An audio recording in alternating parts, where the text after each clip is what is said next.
Shabbat Shalom a todos, bienvenidos a una vez más un estudio en nuestra comunidad Bao.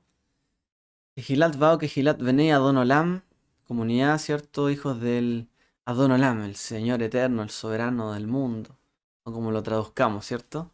Así que vamos en esta oportunidad a estudiar la Parashat Bo. Bo, así, un nombre corto, fácil de memorizar, Bo, que significa literalmente ven o entra, ven, como dice también por ahí la traducción, preséntate. Ven a Faraón, dice la parashá. Bueno, ¿qué tenemos en esta porción? Un breve resumen de la parashá. Dice, Moshe y Aarón advirtieron, ¿cierto?, al faraón de una nueva plaga, ¿cierto? Un nuevo azote, una nueva macá, que se dice en hebreo. Y eran los azotes, ¿cierto?, que ellos sufrieron, que sufrió el pueblo de Egipto, ¿cierto? Ahí. Se trataba de la langosta, una, podríamos decir que es una de las plagas que más afectó, ¿cierto?, al faraón y a su gente. Bueno, cada vez más, ¿cierto?, se incrementaba la intensidad de las plagas y cada vez, ¿cierto?, era como más, incluso absurdo el hecho de decir, no, aquí no ha pasado nada, ¿no? Una vez que se arreglaban las cosas, aquí no ha pasado nada. Un poco la actitud, ¿cierto?, de los corazones de piedra, corazones duros, ¿cierto?, corazones fuertes, como nos enseña hasta para allá. Que pueden pasar muchas cosas a su alrededor, pueden haber hechos a lo mejor tremendos, muy fuertes, muy duros, que azoten su vida, pero se mantienen inmutables, no cambian para bien, ¿cierto? Muchas veces. O después que se solucionan las cosas, siguen actuando de la misma manera. Bueno, ese estilo de persona parece que terminó siendo Faraón. Aunque quizá él tenía sus consejeros, buscaba apoyo, ayuda, terminó siendo un obstinado, ¿cierto? Detrás de todo. Entonces, sus consejeros le dijeron que realmente considerara la petición de Moshe y Aarón de dejar ir al pueblo de Israel, porque estaban siendo azotados, ¿cierto? Muy fuertemente con esta plaga de las langostas. Pero Faraón trató de negociar de que los niños no fueran con ellos. Entonces obviamente Moshe y Aarón dijeron, no, tenemos que ir todos nosotros o ninguno. Es todo o nada. Entonces, ¿cierto? Faraón se negó. Después de que cesó, ¿cierto? Esta plaga que llevó, como ahí leíamos, ¿cierto? Viento se llevó esta plaga, aún así se endureció su corazón. Eso es cierto al principio. Luego vemos como otra plaga, otra macá, otro azote, ¿cierto? Llegó a Egipto, que es Hoshech, las oscuridad, las tinieblas. Similar, ¿cierto?, a la palabra que utiliza en Génesis 1, que él separó, ¿cierto?, la luz de las tinieblas. Hoshech, dice ahí. Entonces, dice que una oscuridad, una tiniebla, entenebreció, ¿cierto?, a Egipto durante 3 días. Y obviamente, nuevamente, Moshe y Aarón trataron de persuadir, o más que persuadir, era advertir, ¿cierto?, a Faraón que tenía que dejar ir al pueblo. Pero Faraón negoció para que el ganado, ¿cierto?, no fuera con ellos, los animales.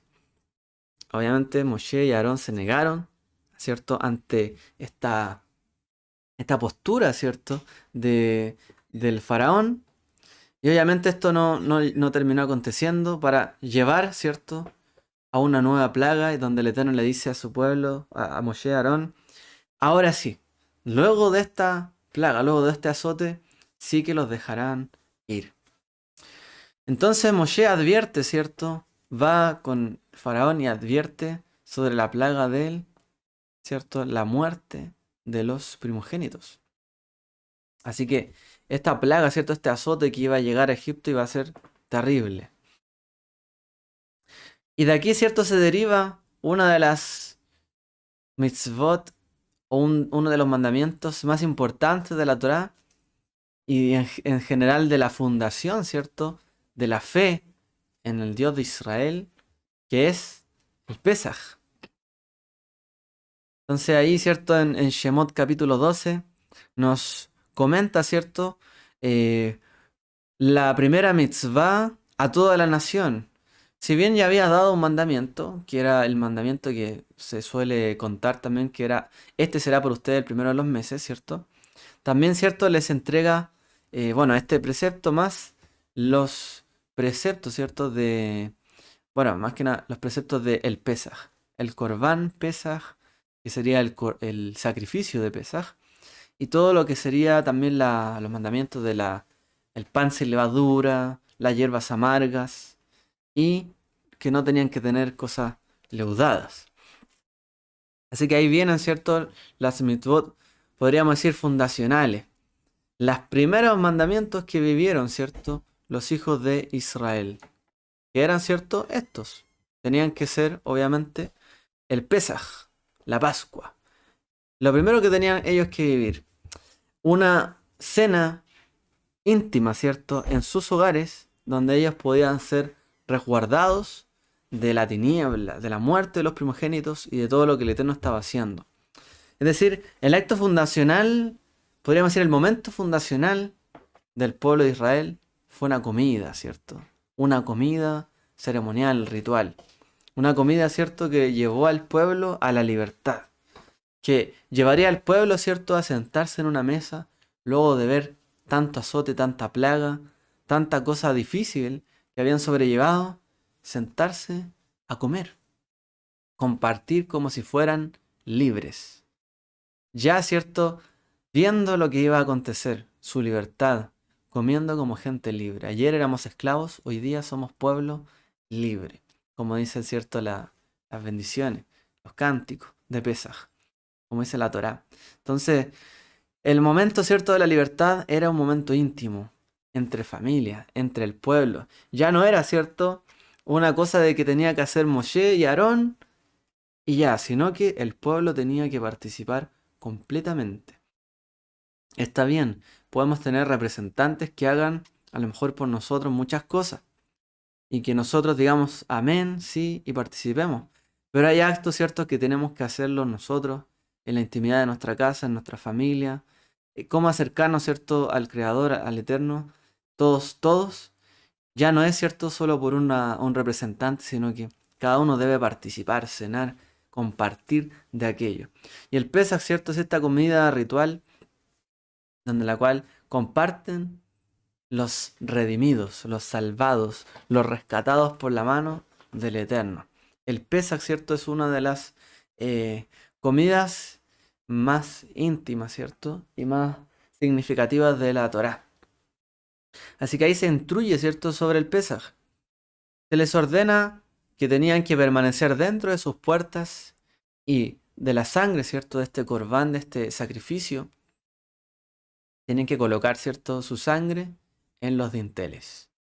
Porque el Eterno iba a pasar por encima, ¿cierto?, de sus casas. Las iba a asaltar. Luego, ¿cierto?, viene efectivamente la plaga de la muerte de los primogénitos, lo cual dejaría, ¿cierto?, a Mitzrayim, a Egipto, con un sentimiento terrible de pena, tristeza y duelo en toda la nación. No había casa, ¿cierto?, donde no hubiese llanto, dice la Torá. El faraón y los egipcios, ya no solo el faraón, y esto es similar, ¿no? Ya no solo Moshe iba ante el faraón y pedía dejar a mi pueblo, también ahí fue que Moshe y todo el pueblo, las familias, dijeron queremos libertad y vamos a comer como gente libre, obedeciendo el mandamiento del Eterno. De la misma forma fue la respuesta, ¿cierto?, de Egipto. No solo el faraón, sino que todo el pueblo, toda la nación y todas las casas pidieron prácticamente al pueblo que se fuera de Egipto. Para que salieran de allí, los apresuraron. Entonces, cuando actuó, ¿cierto?, solo Moshe y Aarón, tuvieron una contraparte en el faraón, pero cuando también actuó todo el pueblo, en la obediencia del mandamiento del Pesaj, todo el pueblo también de Egipto actuó, ¿cierto?, apresurando esta salida. Una congruencia, ¿cierto? Eso marca también que no solamente, ¿cierto?, se trata de que Los líderes tienen que comandar una situación o llevarla adelante. Todos tienen que participar para que el Eterno también muestre su favor y dé, ¿cierto? Abra las puertas para todo el pueblo, toda la nación. No basta con tener un Pesaj donde uno vea el Pesaj y cómo se hace, amén. Sino que cada familia debe compartir, debe tener esa intimidad, esa relación, ¿cierto? Con el Eterno. Recordar su salvación a través del Cordero, ¿cierto? De Pesaj. Nuestro amado Redentor Mashiach, Yeshua. Y asociarnos, ¿cierto? Con Él y compartir y recordar, ¿cierto? El acto. Esto nos lleva, ¿cierto? A que hay una contraparte también, como vemos aquí que pasó en Egipto, de parte de los que nos conocen, de parte de los que nos rodean, que hay una respuesta también favorable, ¿cierto? Hacia nosotros. Así pasó con el pueblo de Israel cuando anduvieron en obediencia. Aún sus enemigos actuaron bendiciéndoles, apresurando su salida hacia la libertad y entregándole mucha riqueza. Luego, ¿cierto?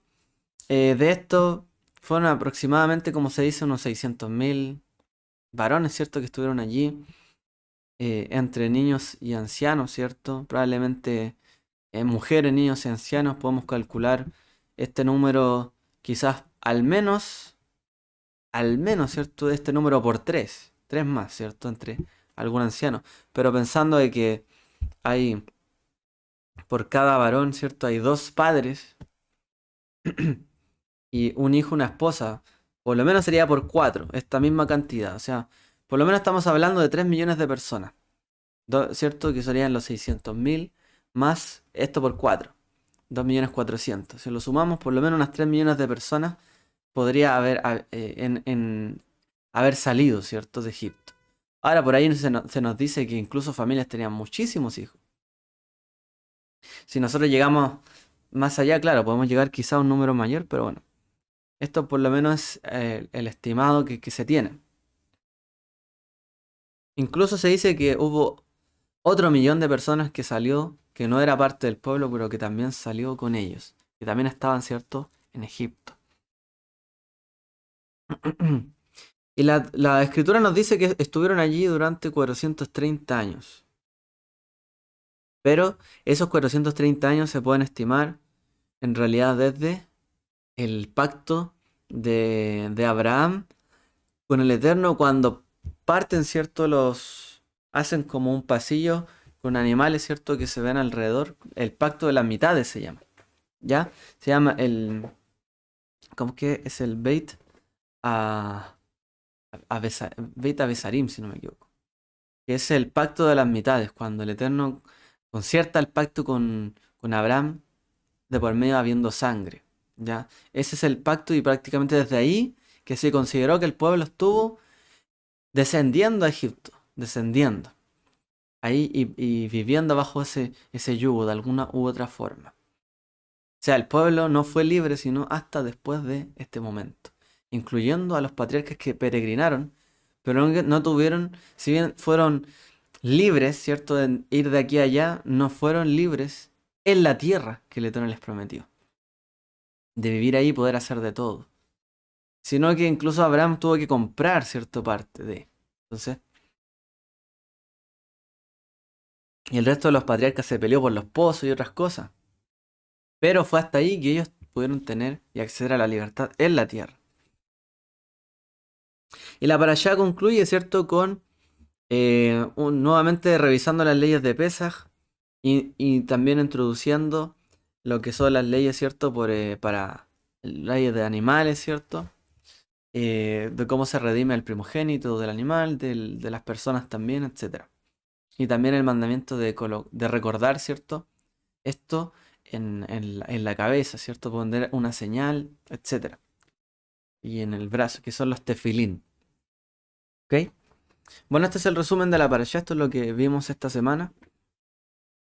Y vamos a hablar un poco de estos fundamentos de fe de Pesaj.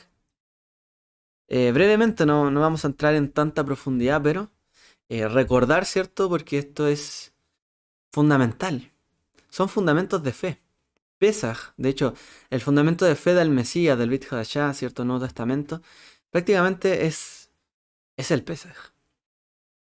vivido de manera personal. ¿Ya? Entonces, todos debemos mirar hacia acá como una forma también de fortalecer nuestra fe, nuestra emuná, entender, ¿cierto?, lo que hay detrás de Pesaj y ver qué es lo que nos pide el Eterno en esto, qué es lo que requiere de nosotros. Que tengamos, ¿cierto?, la unidad y la suficiente entrega, ¿cierto?, para cenar con Él, compartir una cena con Él, invitarlo a nuestra casa, ¿no? Invitarlo en medio nuestro, comer con Él, recordar también que Él es el que nos ha dado todo y Él nos da también la libertad. Comienza diciendo, bueno, no es que comience así la parashá. La parashá comienza, sí, dice, entonces,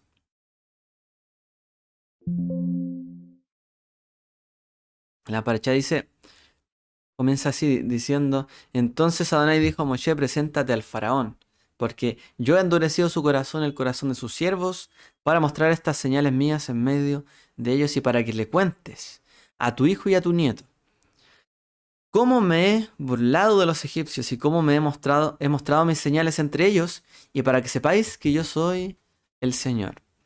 Y ahí dice, para que le contéis a tu hijo, ¿cierto? Y a tus nietos.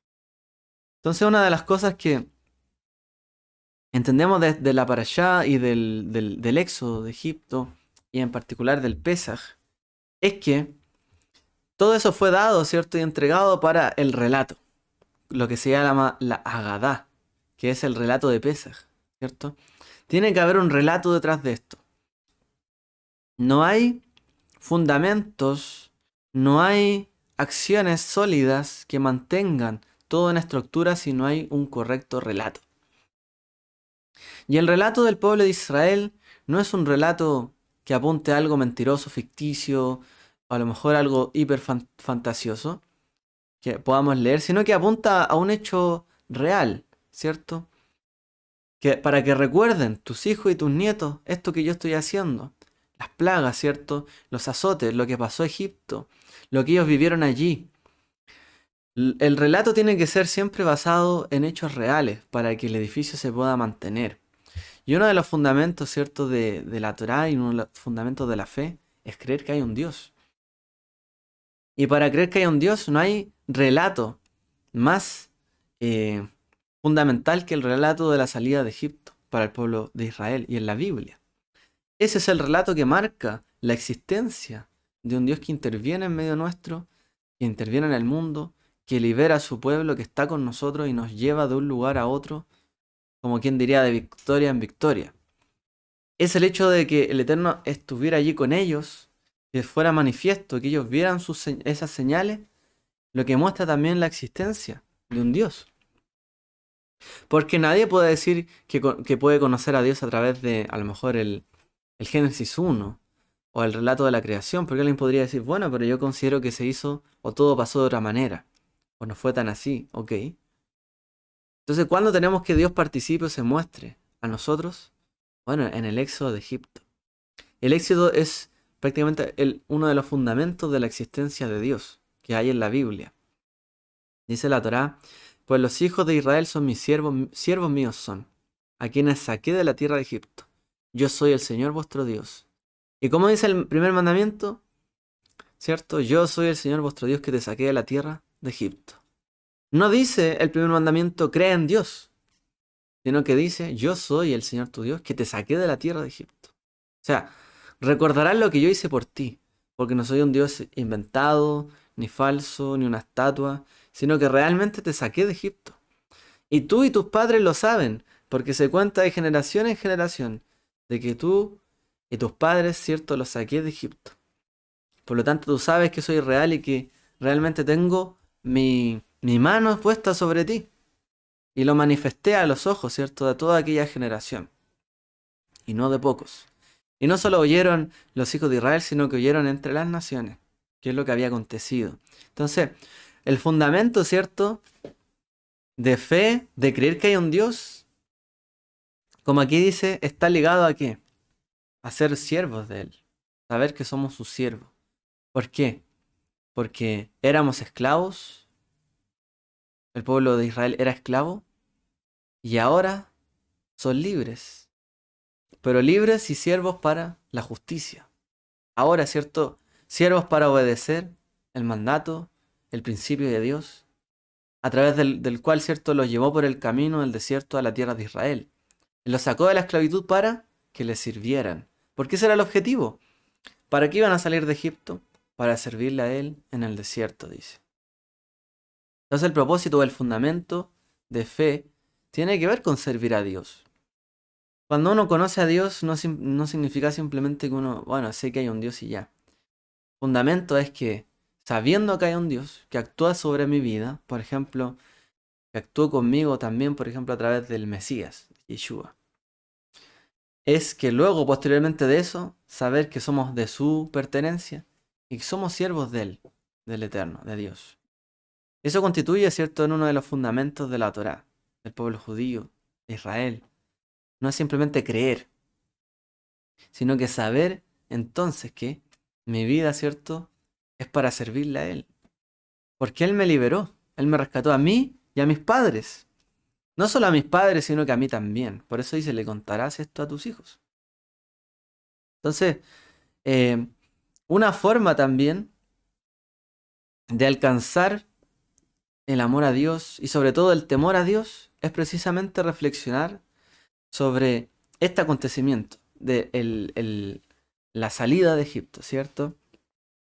Sabiendo que nosotros somos llamados hijos de Dios, eso dice la Escritura, ¿ok? Hijo de Dios significa hijo de Israel, ¿cierto?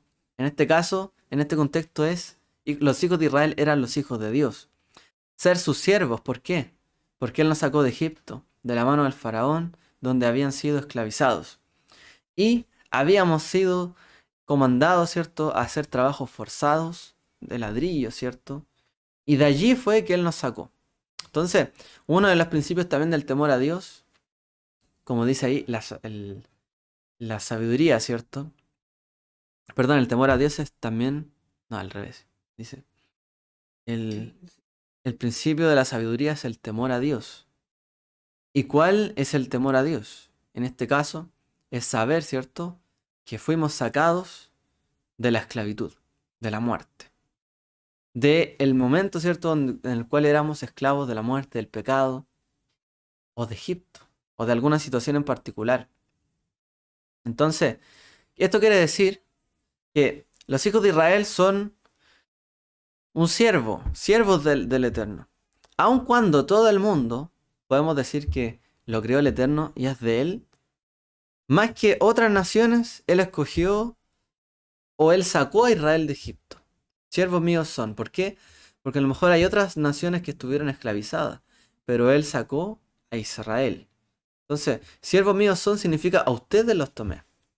Como quien dijera, no es del que quiere ni el que corre, sino del que Él tiene misericordia. ¿Por qué somos sus siervos? Porque nos escogió. Él nos llamó. Uno diría, ¿y por qué no llamó a esta persona también a la fe? ¿Y por qué a mí? Bueno, ¿por qué Él nos llamó a nosotros? ¿Para qué? Para que fuéramos sus siervos. Ese es el fundamento, el propósito de esto. Porque Él nos sacó de nuestra esclavitud para servirle. ¿Y por qué nos sacó a otros siendo que Él es el dueño de todo? Bueno, todo puede ser de Él, pero nosotros somos sus siervos. ¿Se fija? La creencia de la salida de Egipto y de que esto ocurrió es uno de los fundamentos más importantes de la Torá. ¿Ya? A través de esta creencia es que nosotros, ¿cierto?, llegamos a aceptar el yugo de la Torá o el yugo de la obediencia, de que tenemos que servir, ¿cierto?, a nuestro Padre, a nuestro Rey. O sea, tenemos que estar dispuestos, ¿cierto?, a servirles con familia, a dejarlo todo, como ellos tuvieron que hacer, salir de Egipto. Y dejarlo todo no significa que se iban con las manos vacías, sino que el Eterno les daba otra bendición, más allá de lo que ellos tenían, pero tenían que estar dispuestos a renunciar, a salir de allí, a salir de la tierra donde habían estado, de las comodidades e incomodidades en las que estaban atrapados. Y tenían que estar incluso dispuestos a dar su vida y atravesar, ¿cierto?, todo ese estrecho, ese camino en adelante, para cumplir su voluntad. Entonces, ay, estoy apretando aquí botones. Entonces, no hay otra muestra más grande en realidad en la Torá de, de la, de la creencia, ¿cierto?, en el Eterno y que tenemos que servirle, es que esta, la salida de Egipto. Y como decíamos ahí, como dijera Yoshua, yo y mi casa serviremos al Señor. Eso hicieron en Pesaj, yo y mi casa. Y si somos pocos, yo y mi casa y la casa de mi vecino. No solamente yo, sino que todos juntos, todos nosotros. Cada cual, cierto, en su hogar, pero cada uno sirviéndole a Él, haciendo esta comida en memoria de Él. No cada uno por su lado, sino que todos unidos para cumplir su voluntad. Entonces, el ser siervo de Dios no solo implica que yo soy el siervo de Dios y nadie más es siervo de Dios. Todos los demás son siervos, hijos del diablo. Estoy exagerando. Pero significa de que yo soy un siervo de Él, debo procurar servirle. Ese es mi objetivo. Lo que Él haga con Egipto, lo que Él haga con el mundo, lo que Él haga con los demás, es parte, ¿cierto?, del juicio de Dios, de su actuar y de su intervención en el mundo. Pero lo que a mí más me compete es servirle a Él. Porque los hijos de Israel no oraron para que cayeran las tinieblas, no oraron para que vinieran langostas sobre sus enemigos, no oraron para que cayera, ¿cierto?, sobre ellos de gracia, úlcera, o no oraron para que ellos tuvieran la muerte de sus primogénitos. Eso fue parte del juicio de Dios sobre aquella nación. Pero no fue algo que ellos pedían o oraron por ello. ¿Qué tenían que hacer? ¿Qué tenía que hacer el pueblo? Clamar a Dios para que Él los salvara y aferrarse a Él. ¿Y qué tuvieron que aprender? Obediencia, obedecerle a Él y su instrucción para mantenerse en Él firme. Pero no se trataba esto, ¿cierto?, el mundo o la fe, de que yo ahora soy salvo, yo ahora soy su siervo y todo el resto está condenado o todo el resto está perdido. Aun cuando ellos podían estar viendo que a lo mejor en su pueblo, en su tierra había luz y en el resto de Egipto no había luz. Claro, pareciera que el mundo se cayera a pedazos por algunos lados, pero aún así no era ese la petición del siervo, ¿cierto?, que el Eterno busca, sino que el siervo está hecho para eso, para servirle a Él. No para condenar, no para pedir por los enemigos, sino para servirle a Él.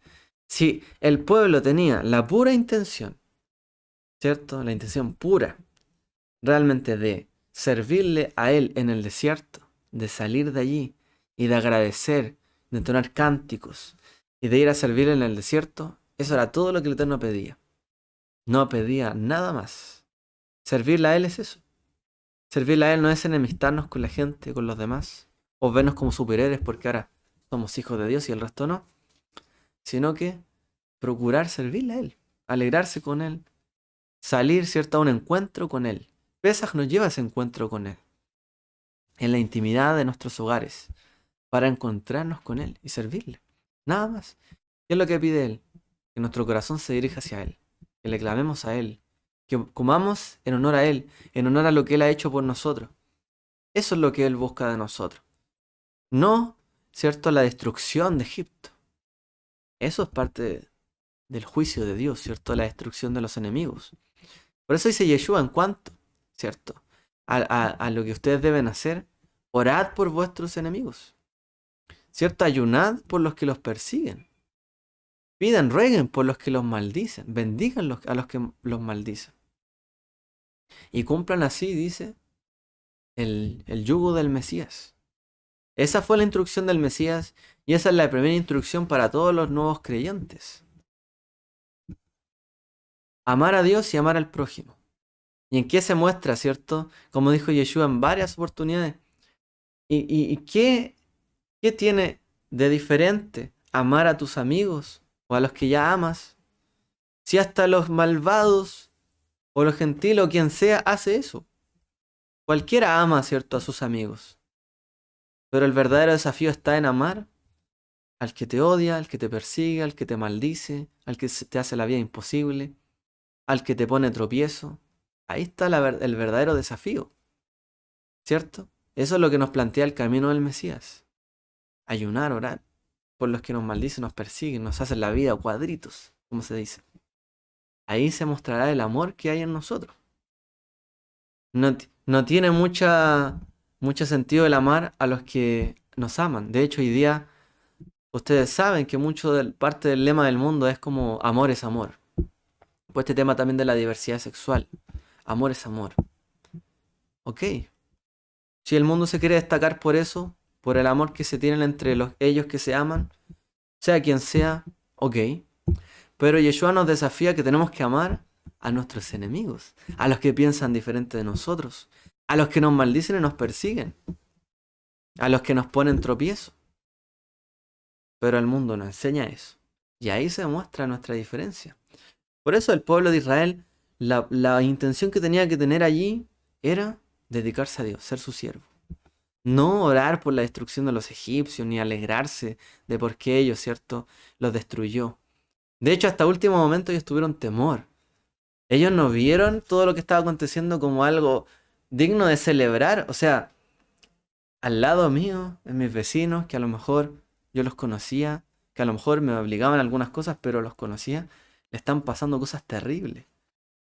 ¿Quién se puede alegrar de que a un vecino le pasen cosas atroces? De repente pasa, el Eterno no lo quiera, con ninguno de nosotros, pero se incendia la casa de un vecino. Un vehículo choca y choca la casa de un vecino. ¿Quién se puede alegrar por eso? ¿Quién se puede alegrar de la desgracia del enemigo o del vecino, incluso del enemigo? La Torá no nos lleva por ese camino, sino que el pueblo tenía temor de lo que estaba pasando, y temor de Dios. Eso es lo que estaba alimentando también. Bueno, tenían temor y temor de Dios, que iba alimentando sus corazones. Porque el Eterno estaba haciendo cosas difíciles, terribles. Entonces, no era pidamos, alegrémonos, pero por su destrucción. Pero cuando ellos ya salieron a la libertad y cruzaron y vieron que los perseguían sus enemigos y triunfaron en el fondo sobre ellos, porque el Eterno en el fondo los llevó por tierra seca, a través de ese mar, ¿cierto? Como por tierra seca. Ahí celebraron, porque alcanzaron el objetivo. Solo querían servirle a Él y pudieron salir. O sea, la celebración, o digamos la victoria sobre nuestros enemigos, viene después al final, ¿cierto? De todo. Cuando el Eterno actúa y obra, ya hay victoria, celebramos.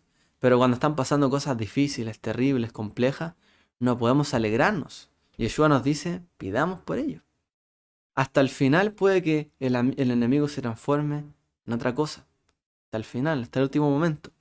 Entonces, pero cuando, claro, hay tropiezo y mucho tropiezo, ahí después se celebra, ¿cierto? Pero ya es otro punto, ¿ok? Pero nuestro objetivo es, primeramente, el fundamento es servir al Eterno. Eso es lo que tenemos que hacer, servirles a Él, como dice la Torá. Vosotros sois hijos de Hashem, vuestro Dios. Sois hijos de Adonai, vuestro Elohim. Todos nosotros somos hijos de Él.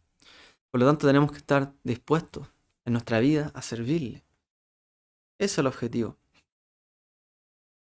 Un decreto eterno, la Torá nos dice también en esta parashá, este día se convertirá en un recuerdo para vosotros y lo celebraréis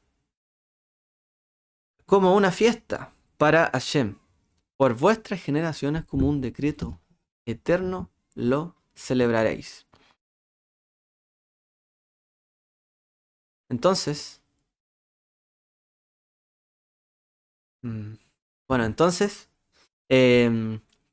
este día, ¿cierto? Es un decreto eterno por vuestras generaciones. Ahí estoy viendo aquí que no apreté el botón de grabar, no sé qué pasó, dejó de grabar. Bueno, voy a subir más tarde por si acaso el video, para que sepan. Entonces, este día, ¿cierto? Es un decreto eterno para sus generaciones. Rashi dijo lo siguiente. Como la Torá dice, será por vuestras generaciones. Uno podría haber dicho, si es que leyera solo hasta ahí, ok, sus generaciones. Mi generación, que salió de Egipto, y la generación de mis hijos.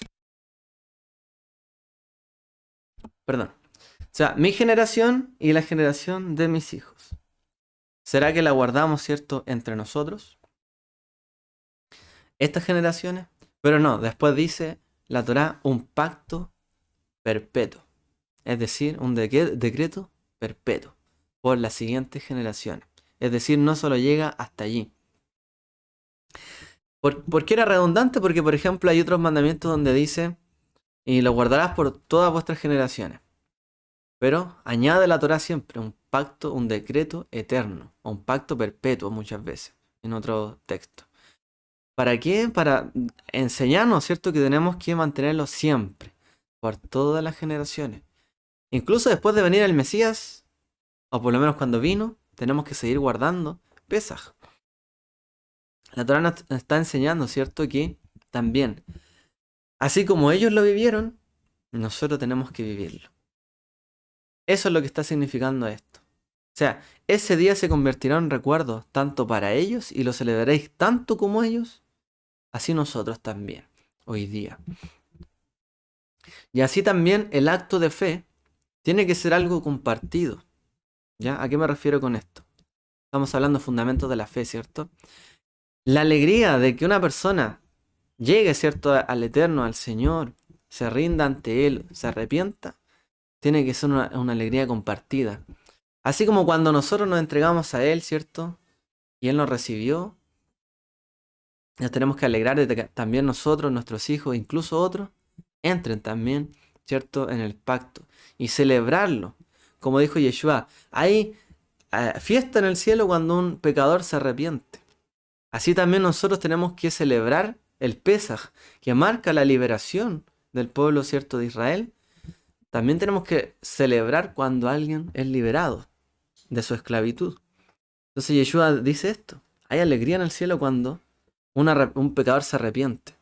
Por eso también nos tenemos que celebrar mutuamente cuando una persona viene al Señor, se arrepiente. Tenemos que recordar también cómo fue nuestra experiencia, cómo fue su experiencia y valorarla. El Pesaj fue eso, una experiencia conjunta, vivida, de cómo el Señor los rescató. Pues también nosotros tenemos un punto que nos conecta, ¿cierto?, unos con otros, y es cuando el Eterno nos llamó a todos nosotros, a cada uno de nosotros, y nos permitió vivir como sus siervos, y nos vuelve a reunir en un Pesaj para recordar cómo Él nos sacó y nos liberó, como a través de Yeshua también lo hizo. Entonces, este es un decreto eterno, perpetuo. Tenemos que tener una alegría compartida también y recordar lo que Él hizo con nosotros, pero también como lo hizo con ellos. O sea, lo mismo que pasó con ellos, así como celebraron y se alegraron, nosotros también debemos hacerlo. Y así como también nosotros nos alegramos de ser libres, tenemos que alegrarnos también de cuando otros se arrepienten y son liberados, ¿cierto? Y dice la Torá también, y de esta manera lo comeréis, refiriéndose, ¿cierto?, al cordero de Pesaj, al Corbán, ceñido vuestros lomos, ¿cierto?, como puesto los vestidos que tenían, como cómodos para salir, como correr. Las sandalias en los pies, en vuestros pies, y el cayado en vuestra mano lo comeréis apresuradamente, es el Pesaj de Adonai. Comeréis apresuradamente. La palabra Pesaj significa, como bien saben, ¿cierto?, saltar o brincar. Y es por lo que dice la Torá, porque el Eterno saltó, ¿cierto?, de las casas de los egipcios, o sea, de los israelitas, o sea, en el fondo. Es como que el Eterno saltó por sobre las casas de los israelitas que estaban allí. Es como que pasó por todas las casas, pero por esta saltó, ¿cierto? Se la saltó en el fondo. Él saltó de egipcio en egipcio, pero el judío que estaba en el medio lo pasó por alto, ¿cierto? Entonces, los sabios nos dicen una frase. Dicen en el Talmud, si no me equivoco: porque Hashem saltó sobre las casas de los Yehudim que estaban entre las casas de los egipcios. Saltó de egipcio en egipcio, y el judío estaba en el medio. Y en cuanto a ti, sírvele por el bien al cielo. Entonces, dice los sabios, en cuanto a ti, sírvele por el bien del cielo. ¿Qué se refieren con eso? O sea, a causa del cielo, en el nombre del cielo, por el bien del cielo. Recordemos que en los días de Yeshua se decía el reino de los cielos, que es lo mismo que decir el reino de Dios. Pedirle perdón al cielo es pedirle perdón a Dios. Es una forma de no decir Dios, para no usar un nombre sagrado, ¿ok? O Elohim. Entonces dice, en cuanto a ti, sírvele por el bien del cielo, por el bien de Dios, a causa de Dios, solo por causa de Él. Eso está diciendo ahí el texto. Solo por causa de él tienes que servirle. Y no porque él saltó de casa en casa o porque te pasó por alto. Entonces, Rashi explica precisamente esto. ¿Por qué dice realmente que Pesaj tiene que ver con... por qué dice sírvele solo por el bien del cielo? ¿Por qué? Y se dice sobre Pesaj. Cuando una persona experimenta un acontecimiento increíble, grande, portentoso, ve un milagro tremendo, claro, eso lo lleva, ¿cierto?, a fortalecer su fe, su emuná, su fidelidad hacia él, a fortalecer, ¿cierto?, su servicio a él. Pero sin embargo, si una persona no ve eso, o si ve lo contrario, a lo mejor puede ver desgracias, cosas difíciles alrededor de él o en su vida. ¿Cómo va a servir al Eterno y cómo va a aumentar su fe y su emuná? Porque la Torah también nos lleva fundamento de fe. Si a alguien le falta fe, pida, ore para tener más fe. ¿Cómo podemos tener más fe? Claro, si el Eterno hace milagros, nos cumple nuestras peticiones, responde nuestras oraciones, claro, pasan cosas. Pero, ¿y si no? Entonces, no es el ideal servirle a Él solo por el Pesaj, o solo por el milagro, o solo por las plagas, o por todo lo que hizo a Él. Debemos servirle a Él, dice, por el bien del cielo, ¿cierto? Es decir, solo por Leshem Shamayim, que se dice en hebreo, en el nombre de Dios, solamente por servirle a Él, por la razón pura de servirle a Él. Primer fundamento de la Torah, del que hablamos. Servirle solo por servirle a Él, porque somos sus siervos. Entonces, obviamente, a Moshe también le preocupó quizás de que vieran tantas cosas, y en el desierto fue una preocupación, de que vieran tantas cosas, tantos milagros, ¿qué va a pasar con este pueblo después de que yo me vaya? Claro, se sostienen por esto, oro, el Eterno responde, ¿y qué va a pasar después? Entonces, los sabios nos dicen, y bueno, tenemos que servirle a Él solo por el bien o solo por el amor a Él, y solo porque le tenemos que servir a Él, por amor, y no por un acto, ¿cierto?, de recompensa, sino solo por amor. A la luz de esto, ¿cierto?, podemos entender por qué este mandamiento que aparece acá, porque aquí dice una razón desconocida. ¿A qué me refiero con esto? Que el mandamiento del Corban Pesaj es un mandamiento tipo Hok. Hay diversos tipos de mandamientos, ¿cierto? Y el mandamiento que es del tipo Hok, que es un estatuto, un decreto, como dice decreto, ¿cierto? Perpetuo. Un decreto es un mandamiento en la Torah que no tiene una explicación. Sencillamente hay que acatarlo y guardarlo. Pero no tiene una explicación. ¿Y por qué el mandamiento de Pesaj sería un Hok cuando todos los textos de la Torá nos dicen: celebrarás el Pesaj porque yo te saqué de Egipto, porque pasó esto, salieron apresurados, por eso tienen que comer hierbas amargas, por tal y tal cosa? O sea, no hay fiesta que tenga más explicación que Pesaj. Pero aún así, es un mandamiento, el Corban Pesaj de tipo Hok, que es de una razón desconocida. Es decir,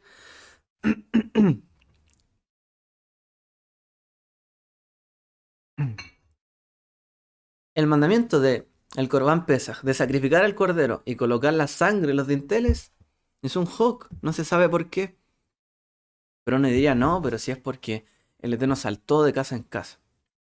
Es un hok, no tiene una explicación en la Torah. Es decir, es un tipo de mandamiento que se acata, sencillamente. Entonces, aun cuando nos recuerda eso, nuestra intención de servirle a Él solo debe ser por servirle a Él. Y no a lo mejor porque Él nos salvó, nos redimió, nos liberó de acá, hizo aquí esto por nosotros, esto otro. Sencillamente porque aconteció y que Él nos dijo que teníamos que hacerlo, debiésemos guardarlo. Nos recuerda el milagro y un montón de cosas. Pero debemos guardar el mandamiento del Corban Pesaj solo porque el Eterno lo pidió que lo hiciéramos. Porque a lo mejor para nosotros, claro, hoy día tiene mucho sentido. Leemos la Biblia, vemos las plagas, el Pesaj, la muerte de los primogénitos, cómo salieron de Egipto, cómo cruzaron el Mar Rojo. Ok, pero ellos en ese momento ¿Qué veían? El Eterno les mandó: vayan a sus casas, tomen un cordero de un año, ¿cierto? Apártenlo, ¿cierto? En tal fecha, tal fecha.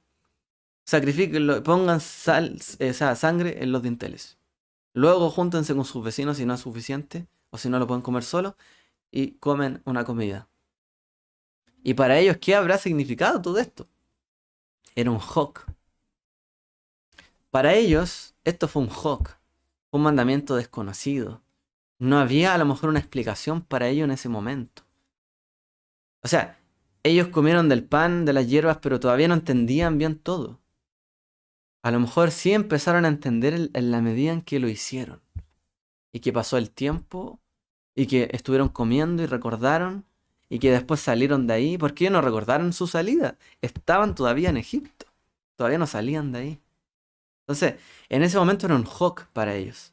La obediencia al Eterno es un hok que el Eterno nos pide desde que nosotros creemos, ¿cierto? Y nos acercamos a Él.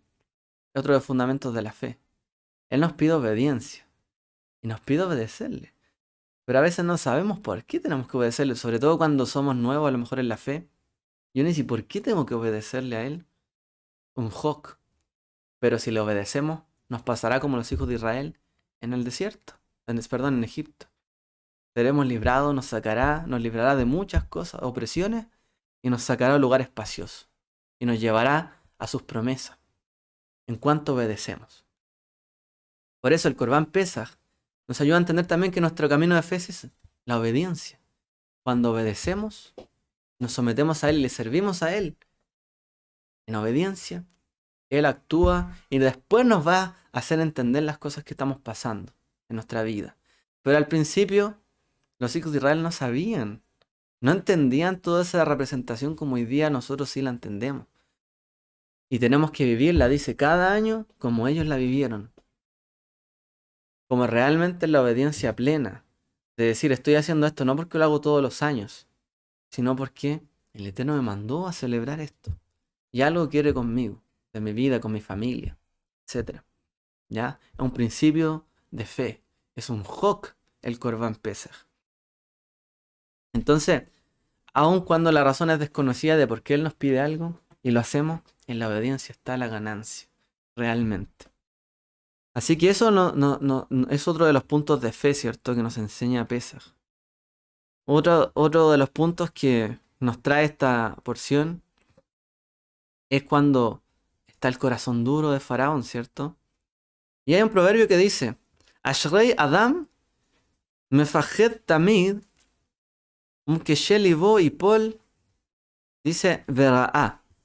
Dice Ashrei Adam, dice, cuán dichoso es el hombre, alegre, feliz es el hombre, que teme, dice mefajed tamid, que siempre teme, continuamente teme. Dice umkeshe, como ahí dice, pero el que endurece, ¿cierto? Libó su corazón, dice, y Paul dice, caerá, caerá en el infortunio, en el mal, ¿cierto? En alguna situación negativa. ¿Por qué dice esto el proverbio? Dichoso, y de hecho, literalmente, aquí se lee en hebreo, dice Ashrei Adam. Y se traduce así, generalmente, cuán dichoso. Pero en hebreo no dice cuán dichoso, sino que dice Ashrei. Ashrei es una forma plural, ¿ya? Que significa dichosos. Son Adam, el hombre. O dichosos es la humanidad, podríamos decir. O es Adam, es el hombre. Pero dice dichosos son. ¿Por qué dice, en el fondo, dichosos son los hombres que siempre temen y no dichoso el hombre que siempre teme? Entonces, una persona debe tener un corazón blando. Es decir, no debe ser obstinado, no debe ser terco, uno de corazón. Esas cosas uno las debe trabajar, ¿cierto?, en su vida. Uno siempre debe tener conciencia y tener temor de sus actos y acciones, para que estén a la altura de lo que deberían ser. Y obviamente uno siempre tiene que hacer una introspección de sus actos. Y uno debe siempre prever hacia dónde lo van a llevar sus actos.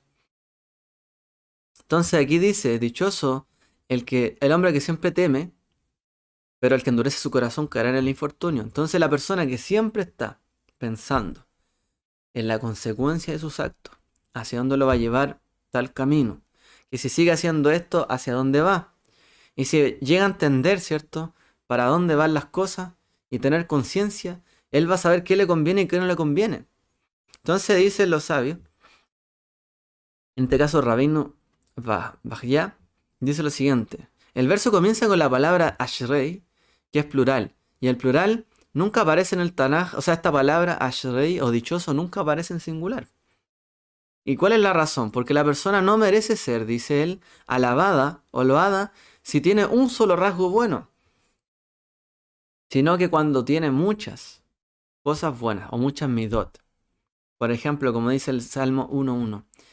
Ashrei aish asher lo alaj, etc. Shaim dice, dichoso o dichosos el hombre, dice literalmente, que no anduvo en consejo de malvados, ni se abstuvo en camino ni anduvo en camino de pecadores, ni se sentó en la sesión o en silla de escarnecedores, sino que en la Torá, cierto, del Eterno está su delicia, etc. Y ahí menciona 4 cosas. O sea, dice dichosos, porque en el fondo dichosos son los atributos que él tiene. Dichosos son las cosas buenas que él tiene, los buenos rasgos, por los cuales él se encamina por el bien.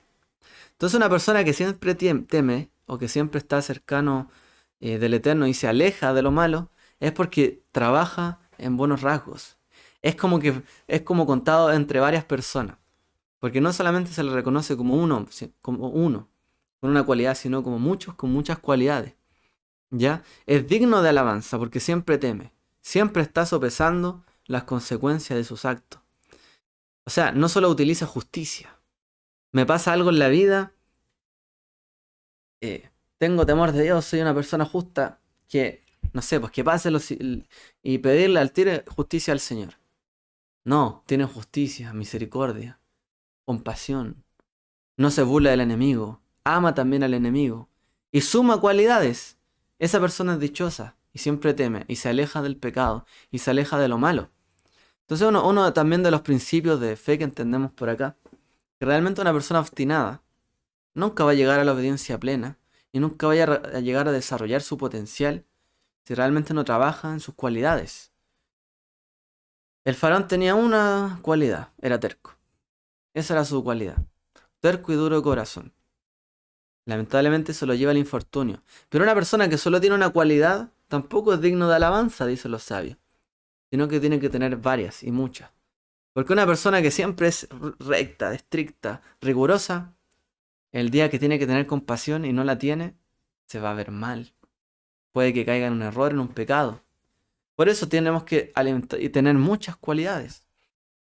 De la misma manera, ¿cierto?, en que el Eterno le enseñó a su pueblo muchas formas de guardar las cosas, de recordarle el valor, ¿cierto?, de la memoria, el valor de la misericordia, de la familia, de estar juntos, de la salvación.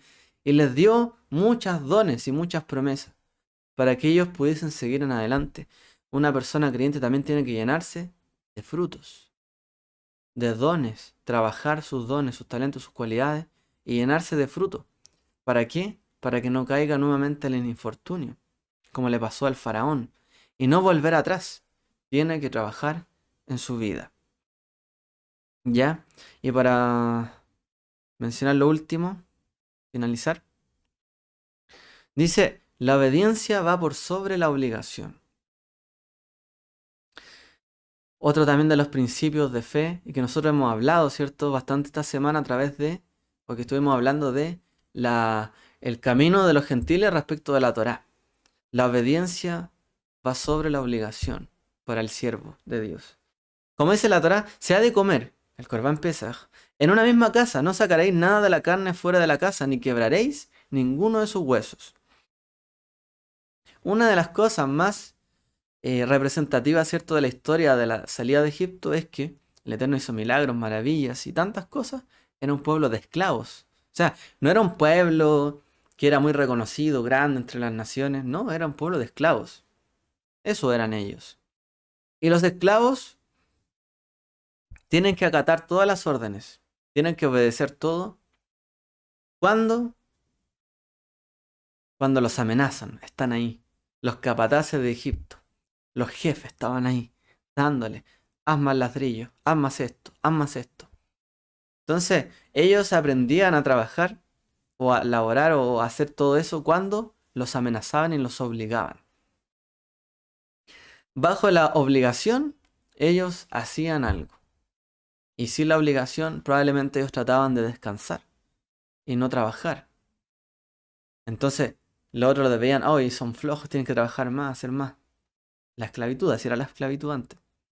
Pero ellos querían descansar. Entonces, un pueblo que solamente tiene en su mente que tiene que hacer las cosas cuando los amenazan o porque están obligados a hacerlas, ¿por qué habría un pueblo de esclavos obedecer mandamientos de voluntad propia? Como el de Pesaj, el de la Matzá, el del Maror, o el de no sacar, como dice ahí, la carne fuera de la casa, o no quebrar ninguno de los huesos, y tener todo ese cuidado. ¿Cómo ellos iban a tener todo ese cuidado si era un pueblo de esclavos que vivían amenazados? Ellos a lo mejor podrían haber visto esto como una amenaza. No, pero fue un mandamiento. Pero ellos tenían que obedecerlo como una amenaza o por obediencia. Entonces, si hay algo grande de esta generación, fue la obediencia.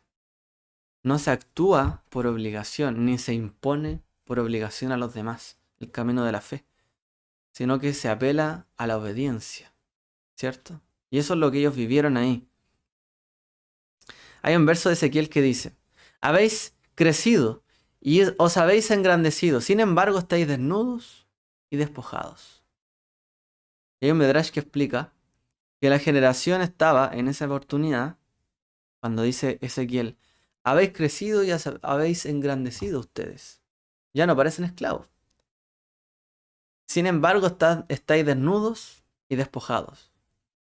Significa, o sea, ustedes están desnudos de mandamientos, dicen los sabios. ¿A qué se refieren? Su vida estaba a lo mejor engrandecida, vivían bien, cómodos, estaban bien, pero estaban llenos de, a lo mejor, deseos indecorosos, de deseos pecaminosos. Se habían alejado del camino del Eterno y de la obediencia. Por lo tanto, estaban desnudos de méritos, desnudos de mandamientos, desnudos de obediencia. Entonces, en cambio aquí, en Egipto, el pueblo de Israel dice que hizo tal cual el Eterno les mandó a través de Moshe y Aarón. Así lo hicieron. Y de repente un grupo de esclavos que solo hacía las cosas por obligación o por amenaza, resultó que de voluntad propia, como cantamos, ¿cierto? Dice, y de toda voluntad recibieron su reino, el reino de él sobre ellos, voluntariamente recibieron su reino. Como se dice, ¿cierto? Las bendiciones del Shema de la mañana. Y comprendieron no solamente que tenían que obedecer y ya, sino que entendieron los ideales o el trasfondo de la salvación, de la liberación, de lo que el Eterno quería para ellos. O sea, unas personas que eran esclavas, que a lo mejor no entendían algunos conceptos, pues ahora obedecieron y entendieron que aún en esa obediencia no estaban esclavizándose nuevamente, sino que era para libertad. Y que si ellos guardaban eso en obediencia, serían libres, vivirían mejor, tranquilos, vivirían bien con sus vecinos, ¿cierto? O en la obediencia tendrían la ganancia. O sea, que unas personas que venían de la esclavitud y que no quieren que nadie más les mande la vida para hacer cualquier cosa, que aprendieran que en la obediencia está la ganancia, es un gran mérito, ¿cierto?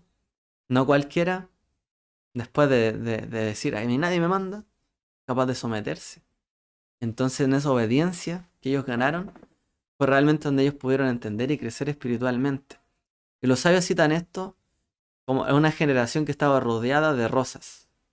Y eso es un concepto que utilizan los sabios, que en el fondo hay pureza en el hogar, hay pureza familiar, que ellos lograron mantener en privado, en su familia, en sus casas,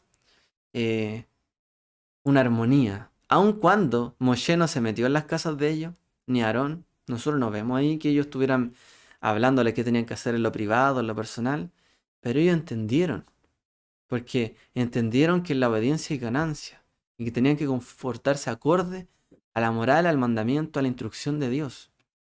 No solo fuera, cuando los veía Moshe y Aarón, sino que también dentro.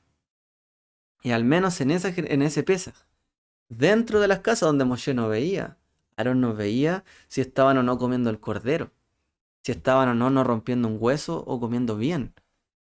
Pero ahí, dentro de su hogar, sin que nadie los observara, guardaron con pureza el mandamiento.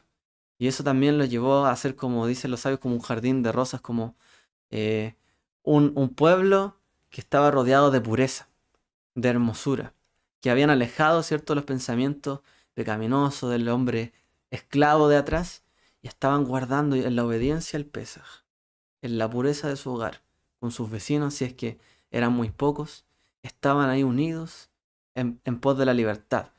Y eso fue, ¿cierto?, uno de los grandes milagros que ellos también pudo sacarlos de ahí y que cambió y transformó sus vidas y que también tiene que transformar las nuestras.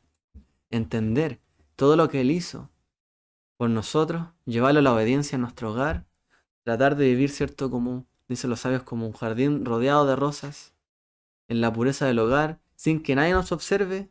Nosotros tenemos que temer a Dios, porque así sabemos que Él está siempre viéndonos.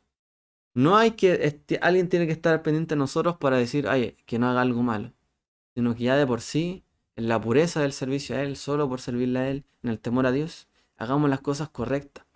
Y eso es lo que es nuestro camino de fe.